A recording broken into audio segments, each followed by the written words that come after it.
ચોરીનો મોબાઈલ વેચમાં કોસંબાના રીઢા ચોર પ્રતિન ચોકડી પાસેથી પેરોલ ફ્લો સ્કોડે ઝડપી પાડ્યો હતો. ભરૂચ પેરોલ ફ્લો સ્કોડના પીએસઆઈ વીએ રાણાના માર્ગદર્શન હેઠળ મોબાઈલ ચોરીના ગુના શોધી કાઢવા માટે ટીમ એક્ટિવ કરી હતી.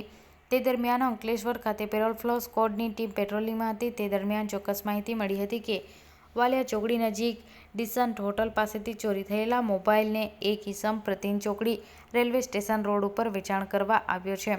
જે ચોક્કસ માહિતી આધારે પોલીસે સર્ચ કરતા ચોરીનો મોબાઈલ વેચવા આવેલા સુરતના કોસંબાનો ઇસ્માઇલ ફતેહ અલાઉદ્દીન શાહ રંગે હાથે ઝડપાઈ જવા પામ્યો હતો. તેની પાસેથી ચોરીના પાકો કંપનીનો 18,999 રૂપિયાનો મોબાઈલ પણ મળી આવ્યો હતો. જે અંગે અંકલેશ્વર શહેર બી ડિવિઝન પોલીસ મથકે 2023માં ફરિયાદ પણ નોંધાવી હતી. જે આધારે પેરોલ ફ્લો સ્કોડ દ્વારા સીઆરપીસી 102 મુજબ તેની અટક કરી બી ડિવિઝન પોલીસના હવાલે કર્યા હતા.